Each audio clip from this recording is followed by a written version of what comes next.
If you are in the housing industry, I've got good news and I've got some bad news. I now believe that the housing crash in transactions that we successfully called 4 years ago has 2 more months to play out.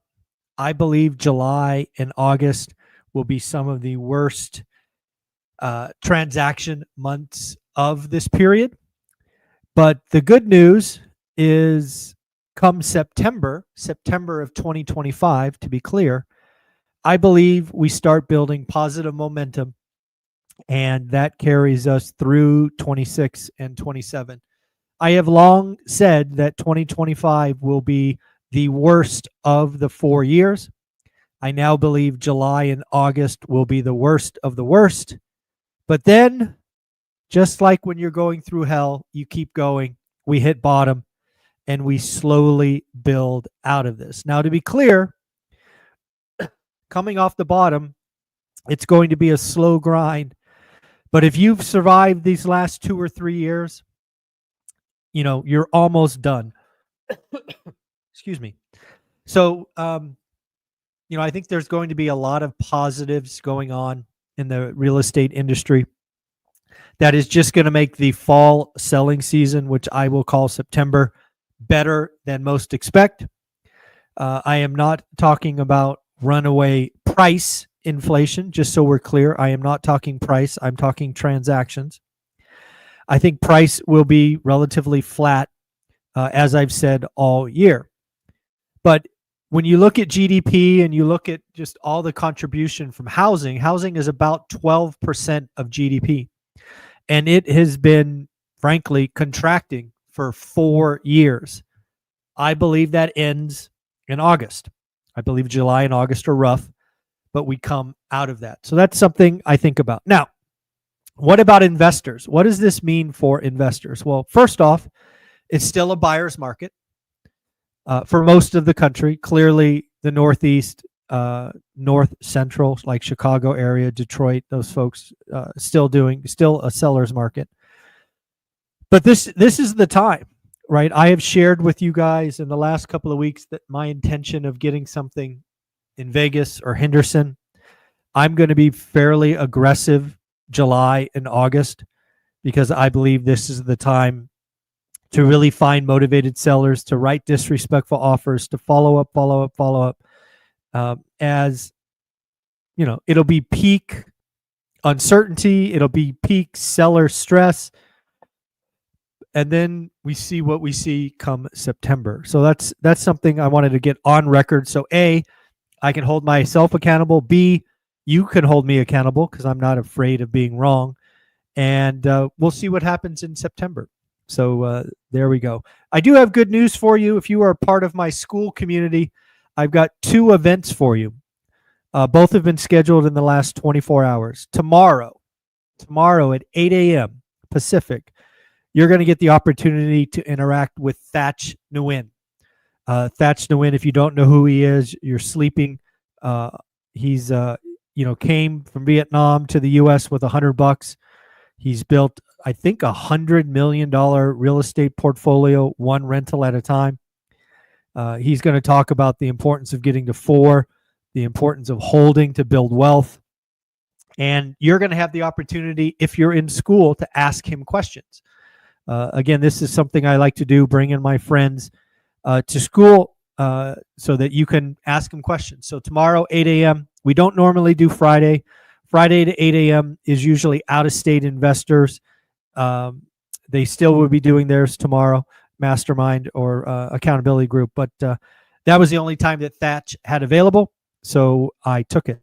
And then on Sunday, to continue the trend of having Sunday conversations every Sunday, except when I'm traveling. So last week we were traveling. But this Sunday, you're going to get the chance to talk to one of the top 4 real estate investors in my book, Jason Pritchard. Always a fun conversation with Jason, 8 a.m. Sunday. If you're in school, I just put the links for both Friday with Thach and Sunday with Jason.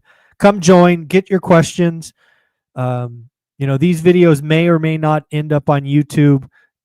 Just get Inside School. They'll be recorded and shared there. So have some fun with that. So talk to you guys Friday and Sunday. Talk about the Wall Street Journal. The Wall Street Journal is saying what I've been saying for a while, that Trump will nominate a Fed chair before next year. I think it'll actually happen this summer. Leading candidates for the next Fed chair are Warsh, Hassett, and Bessent. It's very clear that Trump has had enough with Powell. He is going to insert this new Fed chair. And again, this person is going to have no power whatsoever. However, they're going to be paraded around on every news network, every financial network, Monday morning quarterbacking Powell. And it might get very, very uncomfortable. And Powell might hit the eject button and say, hey, I'm out. You guys take it over. I'm gone. He may not. You don't know. But this is definitely something that Trump will be doing, as he wants lower rates. And, this is his way of perhaps forcing that to happen. We did get some earnings in the last 24 hours. Micron beat top line, bottom line, and raised guidance. The chip stocks should probably like that. Paychex missed on revenue but beat on earnings. And then finally, General Mills. What a nasty report General Mills had. Forecasted a decline, a decline of 10 to 15% next year. Yeah, that's not good. That's not good. Looks like Fannie Mae and Freddie Mac are getting ready to count crypto as assets for mortgages. I thought that was interesting. Again, if I guess you got some Bitcoin, it might as well count as assets. Makes sense to me. Morgan Stanley's making a lot of noise. Morgan Stanley still says 0 cuts in 2025, but get this, folks, seven in 2026. So again, it's no cuts in 25, but 7 in 2026. And Jesse, you're absolutely right. Trump can't insert a Fed chair. I'm not saying he is going to. I'm saying he is going to nominate a Fed chair.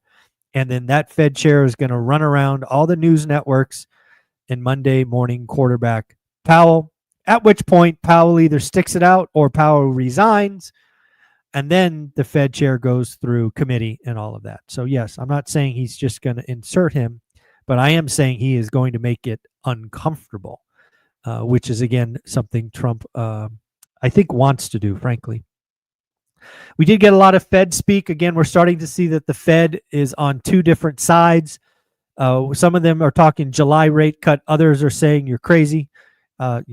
Maybe September. But here we go. Fed President Collins. I see core PCE inflation above 3% by year end due to tariffs. Tariffs to push inflation lower and growth higher. Wait a second. Tariffs to push inflation higher and growth lower. Sorry, mix those up. Fed President Barr, tariffs may cause economy to slow and unemployment rate to rise.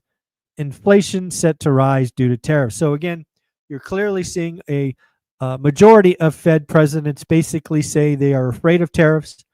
They are specifically afraid of the next 2 months, given the base effect and tariffs, and they see stagflation environment.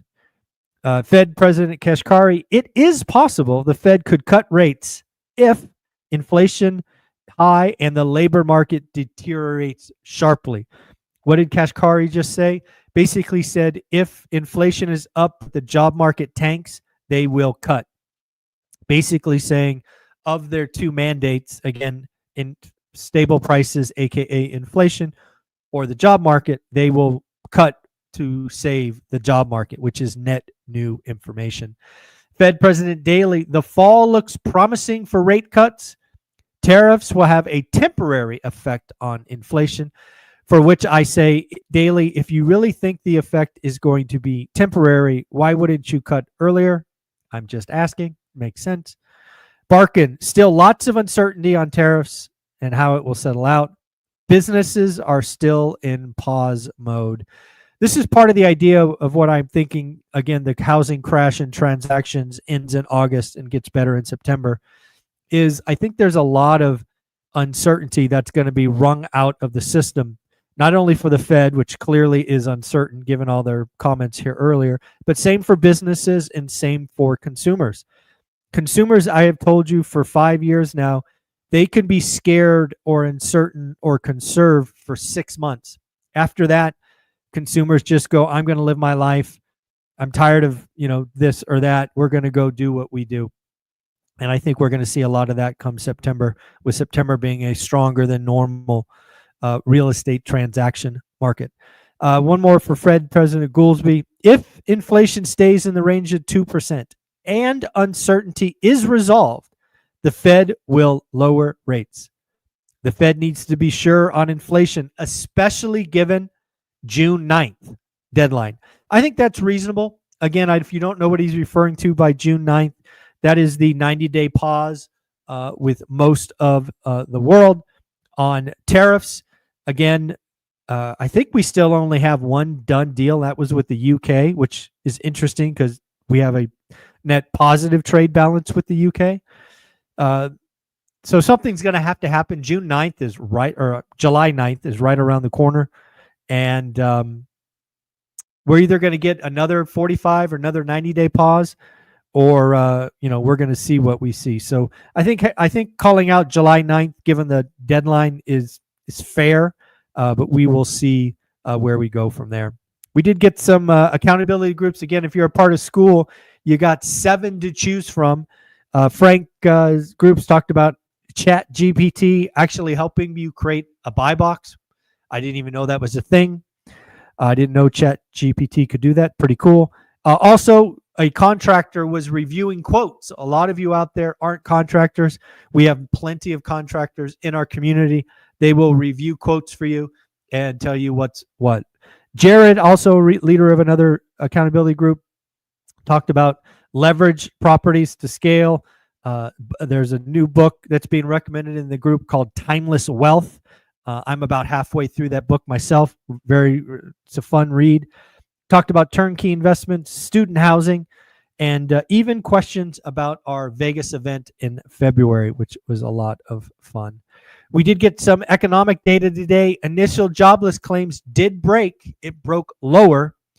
Came in at 236 after spending 3 or 4 weeks above 240.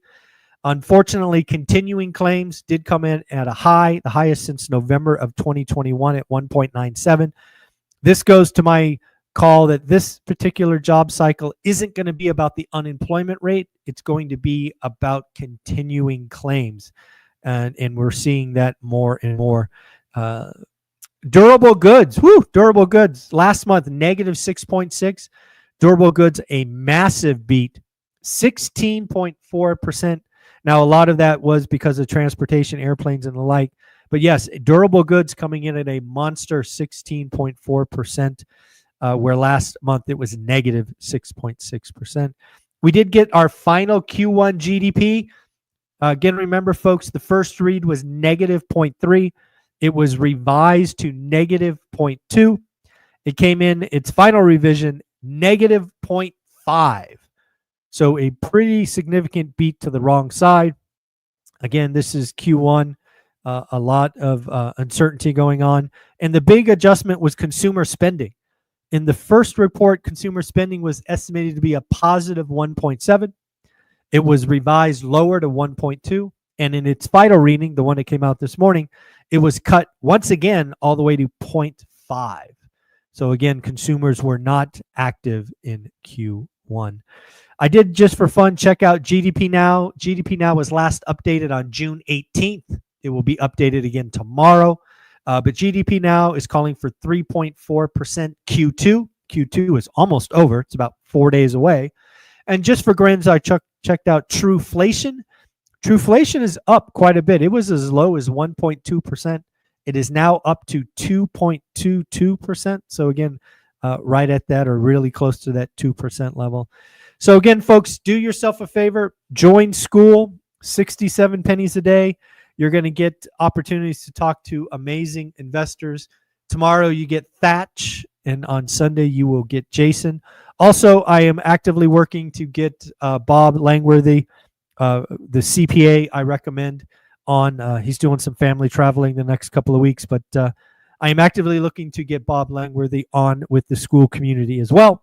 So if you want to talk to a CPA, someone that the lumberjack landlord and I use, good time to talk to Bob as well. All right, folks, take care of yourself. I hope to see you join school today so you can talk to Thatch and I and Jason and I in the next few days. Take care. Have a wonderful day. Later.